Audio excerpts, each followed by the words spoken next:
शरद पूर्णिमा जो कि एक बहुत बड़ी पूर्णिमा मानी जाती है, वो किस दिन मनाई जाएगी, उसका व्रत किस दिन रखना है आपको। जो आप लोग उस दिन खीर का भोग लगाते हैं, उसको भोग को लगाने की सही विधि क्या है और उस भोग को खाने का सही समय क्या है, और इस दिन आप माँ लक्ष्मी को प्रसन्न करने के लिए क्या क्या उपाय कर सकते हैं जो आपके लिए आसान भी हो और फलदायी भी हो। आज की वीडियो में हम यही जानेंगे। शरद पूर्णिमा कब मनाई जाती है। शरद पूर्णिमा अश्विनी मास की पूर्णिमा को कहा जाता है। इसे कोजागिरी पूर्णिमा भी कहा जाता है। इसमें कौमुदी व्रत रखा जाता है। जो व्रत का नाम होता है कौमुदी व्रत होता है। अब जानेंगे इसके बारे में विस्तार से। नमस्कार दोस्तों, मैं अंजलि सक्सेना एक बार पुनः स्वागत करती हूँ आपका एक नए वीडियो में। आज का विषय है शरद पूर्णिमा। शरद पूर्णिमा कब मनाई जाएगी। शरद पूर्णिमा का प्रारंभ हो रहा है 6 तारीख को, 6 अक्टूबर सन 2025 में 6 अक्टूबर को प्रारंभ हो रहा है। दोपहर में प्रारंभ हो रहा है और उदया तिथि में ये 7 अक्टूबर को रहेगी, थोड़ी देर तक रहेगी। लेकिन जो हमारे शास्त्र में व्रत को रखने की विधियां बताई गई हैं, उसमें ये वर्णित है कि जब भी पूर्णमासी का व्रत आता है तो हम लोग जो पूर्णमासी का प्रारंभ तिथि होती है उस पे व्रत रखते हैं, जिसमें हमें पूर्णमासी का चांद मिल सके। इसलिए ये 6 अक्टूबर को रखी जाएगी। हालांकि उदया तिथि में ये 7 अक्टूबर को है। व्रत 6 अक्टूबर को मनाया जाएगा क्योंकि हमें 6 अक्टूबर की रात में शरद पूर्णिमा मिल रही है और हमें रात में ही पूजा करनी है, रात में ही इसका महत्व होता है। इसलिए 6 अक्टूबर को ये व्रत मनाया जाएगा। अब हम जानते हैं कि खीर रखने की सही विधि क्या है। सर्वप्रथम तो आपको खीर बनानी किस चीज की है। चावल की खीर सर्वोत्तम मानी जाती है। चावल की खीर ही लोग ज्यादातर बनाते हैं, और नहीं तो आप मखाने की खीर भी बना सकते हैं। मखाने की खीर भी माँ लक्ष्मी को अति प्रिय होती है। आप चावल की बनाए या मखाने की बनाए। झटपट आप पोहे की खीर भी बना सकते हैं। अगर आपके पास समय नहीं है, अचानक आपको याद आया कि अरे आज खीर चढ़ाना है, आपके पास इतना समय नहीं, क्योंकि चावल की खीर बनाने में बहुत समय लगता है, तो आप दूध को गर्म करिए, उसमें चीनी डालिए और उसमें पोहा डाल दीजिए। इससे भी आपकी खीर तैयार हो जाएगी, झटपट खीर तैयार हो जाएगी। अब जानते हैं कि खीर आपको रखना कैसे है। आपको अब ये खीर रखनी किस समय है ये जानते हैं। खीर रखने का सही समय ये होता है कि जब सूर्यास्त हो जाए, उसके बाद माँ लक्ष्मी का आगमन माना जाता है। इसलिए सूर्यास्त के बाद आपको एक चौकी पे लाल वस्त्र बिछाना है। लाल वस्त्र बिछा करके आप उस पे अपनी माँ लक्ष्मी की प्रतिमा, फोटो जो भी हो घर में जिसकी आप पूजा करते हैं, उनको स्थापित कीजिए। स्थापित करने के बाद आप उनके सामने समक्ष एक घी का दीपक प्रज्वलित करें। घी का दीपक प्रज्वलित करने के बाद आप क्या करें कि एक उनकी चालीसा का पाठ करें और मंत्र का जाप करें। चालीसा का पाठ करें, मंत्र जाप करें, पुष्प आदि अर्पित करें, धूप दीप करें। मंत्र जो जाप करना है वो मैं आगे बताऊंगी आपको। बहुत प्रभावशाली मंत्र है जिसका आप जाप कमलगट्टे की माला से एक माला भी करेंगे तो आपको उसका फल निश्चित ही प्राप्त होगा, क्योंकि शरद पूर्णिमा की तिथि में इसका महत्व बहुत ज्यादा होता है। अब आपने जो उस समय आपने जब पूजा कर रहे होंगे, उस समय आपको खीर प्रसाद के रूप में माँ लक्ष्मी के समक्ष रखनी है। लेकिन रखना कैसे है, आपको खीर गर्म नहीं रखनी है, ठंडी रखनी है ताकि उनका मुंह न जले। ठंडी करके रखनी, और चांदी की कटोरी, गिलास, कुछ भी हो आपके पास, चांदी का कोई भी बर्तन हो उस पे रखिए। कटोरी हो सबसे अच्छा, चांदी की छोटी सी ही सही, लेकिन कटोरी हर घर में लगभग होती ही है। चांदी की कटोरी में आप उस प्रसाद को माँ लक्ष्मी के समक्ष रखिए। और फिर आप क्या करिए, फिर जब रात हो जाए, थोड़ा चांद ऊपर की तरफ आ जाए, तब आपको वो खीर जो चांदी में आपने रखी थी कटोरी में, उसको पूरे जो बड़े बर्तन में खीर होगी उसमें आप मिला दीजिए। और मिलाने के बाद आप उस पूरे बड़े बर्तन को ऐसी जगह रखिए जहां पर कि चांद की रोशनी उस पर रात भर पड़ सके, और ढांक के रखना है ताकि कोई कीड़ा मकोड़ा ना आए।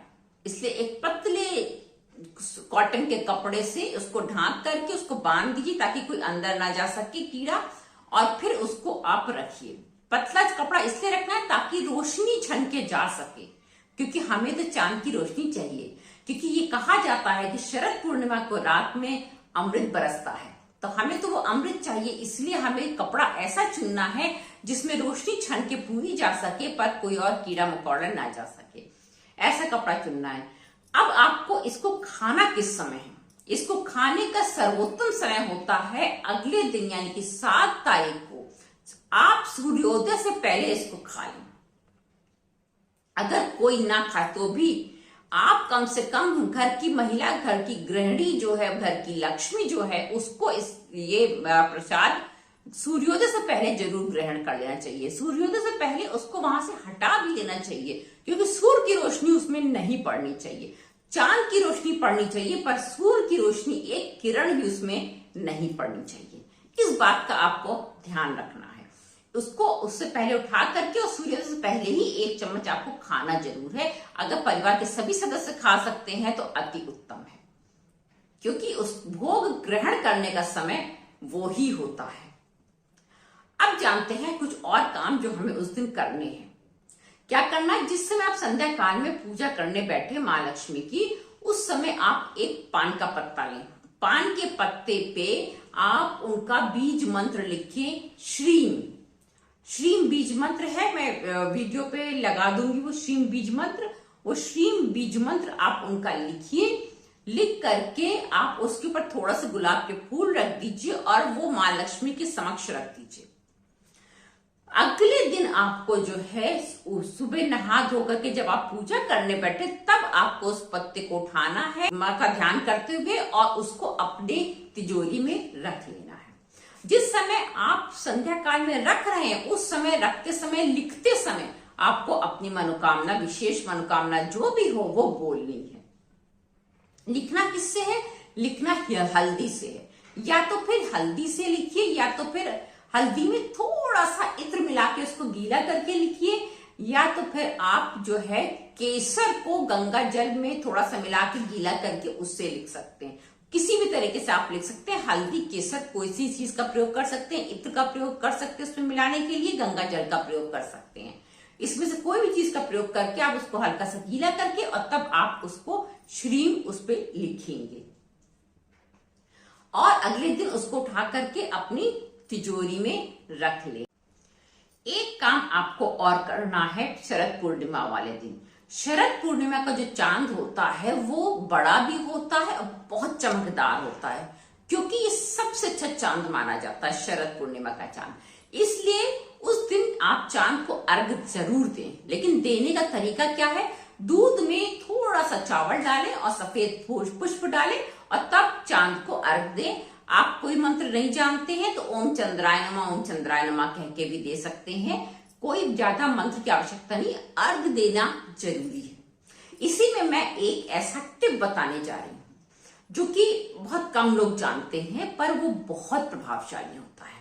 अगर कोई गर्भवती स्त्री है जो चाहती है कि मेरा बच्चा बहुत अच्छा पैदा हो, बहुत किस्मत वाला हो, अपने जीवन को बहुत अच्छे से जिए, संस्कारों वाला हो, गुणवान हो, रूपवान हो, शक्तिमान हो, बहुत कुछ चाहती है। वैसे भी तो हर माँ ये चाहती है कि मेरा बच्चा सर्वोत्तम हो, लेकिन अगर आप ये चाहते हैं और आप इसके लिए कोई उपाय कर सकते हैं तो अपने गर्भ के पूरे 9 महीने आप पूर्णमासी के चंद्रमा को अर्घ दीजिए दूध का। पूरे पूर्णमासी के चंद्रमा, जितनी 9 पूर्णमासी पड़ेंगी, 8, 9 जो भी आपकी गर्भावस्था के दौरान आप पूर्णिमा पड़ती हैं, उसमें आप चांद को अर्घ दीजिए दूध का, उसमें थोड़ा सा चावल मिला करके और चांद के सामने खड़े होकर के ही पूर्णिमा में थोड़ा सा दूध आप स्वयं पी लें। ये इतना अच्छा उपाय है कि आपका बच्चे में किसी प्रकार की कोई कमी आ ही नहीं सकती यदि आपने ये कार्य कर लिया तो, पूरे 9 महीने। अब जानते हैं एक और उपाय छोटा सा, कि आपको जो है जिस समय आप संध्या काल में बैठ करके माँ लक्ष्मी की पूजा कर रहे हो, उस समय आपको मंत्र जाप करना। ये मैं पहले भी बता चुकी हूँ। मंत्र जाप करना किससे? कमल गट्टे की माला से करना है आपको। 108 बार, मतलब 1 माला करना है। वो मंत्र कौन सा है, ये बहुत इंपॉर्टेंट बात है, क्योंकि मन बहुत अच्छा मंत्र है माँ लक्ष्मी का। वैसे तो छोटे छोटे माँ लक्ष्मी के कई मंत्र है, आप कुछ नहीं कर सकते, ओम श्रीम नमः का जाप कर सकते हैं। ओम श्रीम नमः भी बहुत प्रभावशाली मंत्र है। खाली श्रीम का जाप मैं नहीं सजेस्ट करती, वैसे तो आप कर सकते हैं, आपकी मर्जी है, लेकिन इसलिए मैं नहीं सजेस्ट करती क्योंकि ये उनका बीज मंत्र है। और बीज मंत्रों का जाप बिना गुरु के आशीर्वाद के नहीं करना चाहिए, इसके लिए आपको गुरु बनाना जरूरी है। बीज मंत्रों का जाप बहुत सावधानी से किया जाता है, लेकिन हाँ ओम श्रीम नमः आप कर सकते हैं। और जो दूसरा मंत्र है जो मैं आपको बताने जा रही हूं जिसका जाप आप कर सकते हैं, वो मंत्र है ओम श्रीम ह्रीम क्लीम त्रिभुवन महालक्ष्मी अस्मांक दारिद्र नाशय प्रचुर धन देहि देहि क्लीम ह्रीम श्रीम ओम। ये माँ लक्ष्मी को प्रसन्न करने वाला बहुत ही प्रभावशाली मंत्र है। आप इसकी एक माला यदि जाप करते हैं उस दिन शरद पूर्णिमा की रात में, तो माँ लक्ष्मी अवश्य ही प्रसन्न होती हैं। अपने घर को उस दिन थोड़ा रोशन करके रखिए, एक तरह से दिवाली के लिए, क्योंकि वो कार्तिक मास का प्रारंभ हो जाता है। कार्तिक मास का प्रारंभ हो जाता है, इसलिए एक कार्य और आपको करना है, वो ये कि आपको उस दिन तुलसी जी में एक दीपक अवश्य जलाना है। ये चतुर्मास का आखिरी मास होता है, इसके बाद जो है विष्णु जी निद्रा से उठ जाते हैं, इसलिए इस पूर्णिमा का बहुत महत्व होता है। आपको यदि जानकारी पसंद आई हो तो एक लाइक अवश्य कीजिएगा, मेरे चैनल को सब्सक्राइब कीजिएगा अगर आप नए हैं इस चैनल पर तो, और अगर आप पुनः आए हैं तो आपका बहुत बहुत धन्यवाद कि आप मेरे वीडियो को देखने फिर से मेरे चैनल पर आए। फिर मिलेंगे एक नए वीडियो में एक नए विषय के साथ, तब तक के लिए धन्यवाद।